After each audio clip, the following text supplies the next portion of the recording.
रोज़नामा ख़बरें में आपका खैर मक़दम है। मैं हूं कासिम सैयद। नाज़रीन, जैसा कि आप जानते हैं कि इन दिनों सुनहरी बाग मस्जिद दिल्ली का मामला तनाज़े में है। कोर्ट में मुकदमा चल रहा है और 8 तारीख को उसकी हेयरिंग होने वाली है। एनडीएमसी की तरफ से उस मस्जिद को के ताल्लुक से आवाम से राय ली गई थी कि यहाँ ट्रैफिक का मसला पैदा हो रहा है, इसका क्या किया जाए, इसको हटाया जाए ना हटाया जाए। कहा ही जाता है कि ज़्यादातर लोगों ने राय दी है कि ट्रैफिक का कोई मसला उस मस्जिद की वजह से पैदा नहीं हो रहा है। इस पूरे मामले को शुरू से देखने वाले और इंतहाई मुतहर्रिक फ़ाल नौजवान और जमात इस्लामी के असिस्टेंट सेक्रेटरी जनाब इनामुर रहमान खान साहब हमारे साथ हैं। आइए उनसे जानते हैं कि सुनहरी बाग मस्जिद का मामला इस वक्त कहाँ है, ये क्यों पैदा हुआ और इसके ताल्लुक से इन्हें क्या उम्मीद है। ये इनामुर रहमान खान साहब, सुनहरी बाग मस्जिद का जो मामला है इस वक्त जिस जगह पर पहुंचा हुआ है, आपको क्या लगता है कि क्या होने वाला है? ये हम तो बहुत पुरुम्मीद हैं। जितने लोगों की राय, अवामी राय भी जो पहुंची है वो उसके हक में ही है। जबकि हम इसको अवामी राय को लिए जाने के बारे में हमें ज़रा तरद्दुद है कि जब कोर्ट में 123 प्रॉपर्टी के मामले में सुनहरी बाग भी शामिल है, वो मामला कोर्ट में चल रहा था। विस्ता प्रोजेक्ट में जो मस्जिदें आ रही हैं उनका मामला कोर्ट में चल रहा था, हाई कोर्ट में। इसी तरीके से खुद सुनहरी बाग का मामला भी कोर्ट के अंदर ज़ेर समाअत था और 18 दिसंबर को भी इसके ऊपर बात हुई थी वहाँ पर। और वहाँ एनडीएमसी की तरफ से ये बात कही गई है कि आपके खदशात और अंदेशे गलत हैं, हम कोई गैर कानूनी कार्रवाई करने नहीं जा रहे हैं। इसके 1 हफ्ते बाद ही फिर छुट्टियों के दिनों के अंदर फिर एक नोटिस का आ जाना, ये ज़रा सा नामुनासिब लगता है और ऐसा लगता है कि ये मतलब खिलवाड़ सा हो रहा कानून के साथ। क्या नीयत खराब लग रही है आपको? नहीं, हम देखिए नियत और उस पर तो हम किसी को बात नहीं करते, क्योंकि नियत का मामला तो ऐसा है कि जिसको प्रूफ करना ज़रा मुश्किल होता है। हम तो कानून और ज़ाब्तों पर बात करते हैं। कानून और ज़ाब्तों के मुताबिक जो बात कही जा रही है, जो एलिगेशन वहाँ पर नोटिस के अंदर लिखे गए हैं कि वहाँ पर ट्रैफिक का इशू है, ट्रैफिक तो उसकी जो रिपोर्ट्स अवेलेबल हैं और वो गवर्नमेंट के सर्वे खुद के रिपोर्ट्स हैं और प्राइवेट भी कुछ चैनल ने सर्वे किए हैं, वो मौजूद हैं पब्लिक डोमेन में, तो उनके मुताबिक तो ट्रैफिक का इशू नहीं है। कई इंग्लिश के बड़े अखबारात ने जिनका ताल्लुक पूरा मुल्क का और मुल्क के बैरून तक से उनका ताल्लुक है, उन्होंने ऐसे आर्टिकल शाये किए जिसमें साबित किया गया है कि ट्रैफिक का कोई इशू नहीं है। ट्रैफिक का इशू तो एक फैब्रिकेटेड इशू है जो बनाया गया है। इससे कई गुना ज़्यादा ट्रैफिक दिल्ली के दूसरे राउंड अबाउट्स पर होता है। अगर ट्रैफिक का कोई इशू नहीं है और ट्रैफिक को इशू बना रही है, तो आपको लगता है क्या है इसके पसे पुष्ट क्या मकसद है? देखिए, हम तो ये कहते हैं, अगर एक तो ट्रैफिक का इशू नहीं है, नंबर 1 बात, ये तो बिल्कुल रोज़ रोशन की तरह आया है।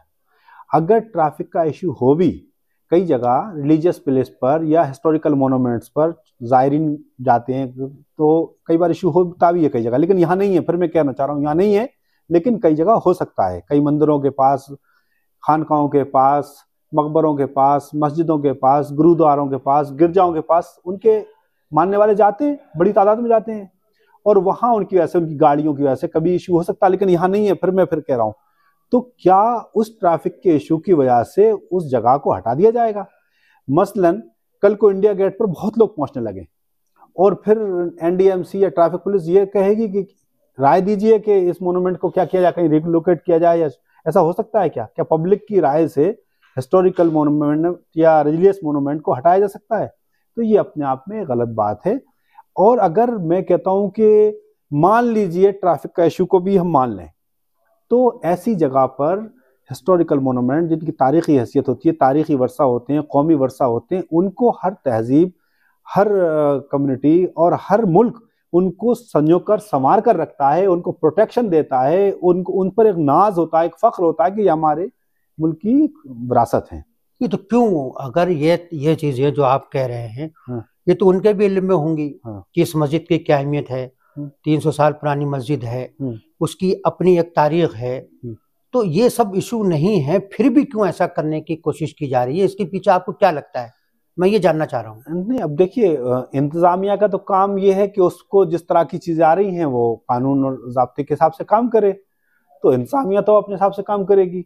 अब चूंकि मामला कोर्ट में है तो हम इनको कोर्ट में उस हिसाब से जवाब भी देंगे, लेकिन हम नियत, इरादा और इस पर हम कोई बात इसलिए नहीं कर सकते कि वो एक ऐसी बात है कि आप तो अचानक कल को, अब मैं आपसे कहने लगूं आपका इरादा नेक नहीं है, कल आप मुझसे कहने लगे, तो ये प्रूफ कैसे होगा कि मेरी नीयत सही नहीं है या आपकी नीयत सही नहीं है, लेकिन अगर मैं कोई चीज़ राइटिंग में देता हूँ, किसी कानून का हवाला देता हूँ, किसी ज़ाब्ते का हवाला देता हूँ, तो उसको तो हम चेक कर सकते हैं कि ये कानून और ज़ाब्ते का जो हवाला दिया जा रहा है जैसे इस नोटिस में दिया गया, तो उसको तो हम चेक कर सकते हैं कि वाकई वो सही है या गलत है।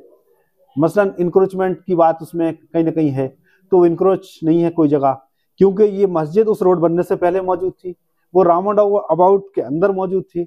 अच्छा, मस्जिद को अगली बात की जा रही है तो उसी राउंड अबाउट के अंदर इतना बड़ा जो एसी प्लांट लगा हुआ है मेट्रो का, उसकी बात क्यों नहीं की जा रही?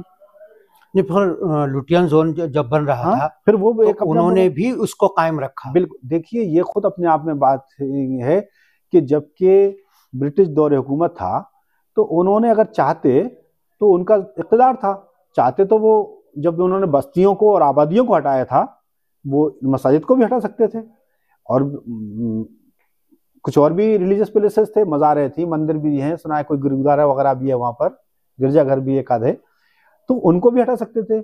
लेकिन जब उन्होंने इस बात का ख्याल रखा कि नहीं, हमारी रियायत की, इनके जज्बात और इनकी इसके अंदर उनकी अकीदत, इसमें अकीदा शामिल है इसके अंदर, तो फिर उसको उन्होंने नहीं छेड़ा। तो और दूसरी एक बात यह है कि हमेशा हर मुल्क के अंदर ये कोशिश की जाती है कि माइनॉरिटीज़ के अंदर किसी तरह का अदम तहफ़्फ़ुज़ का एहसास ना हो, तो उनके लिए तो खुसूसी रियायतें की जाती हैं, उनके तहजीब को, कल्चर को, ज़बान को, इबादत गाहों को, हर चीज़ को प्रोटेक्ट किया जाता है। अब आप देखिए, हम पारसियों को क्यों प्रोटेक्ट करना चाहते हैं?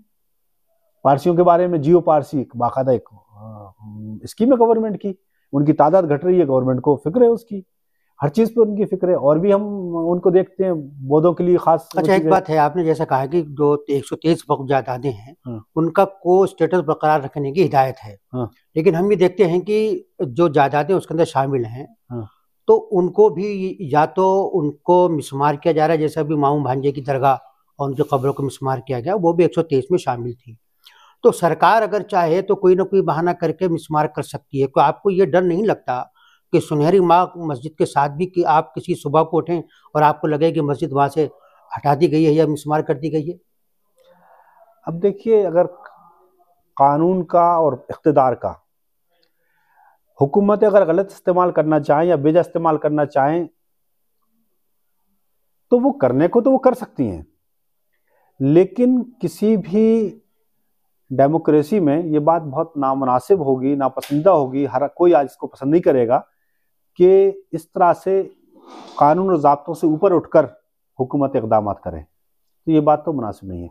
जमात इस्लामी तो बार बार ये बात कहती रही है कि हुकूमतों को कानून और ज़ाब्तों का पाबंद रहना चाहिए, और वो सिर्फ मुसलमानों के तय नहीं, बल्कि मुल्क के तमाम अवाम के ताल्लुक़ से जमात का ये ख्याल है कि उनको इंसाफ से काम लें, कानून और ज़ाब्तों के मुताबिक हो।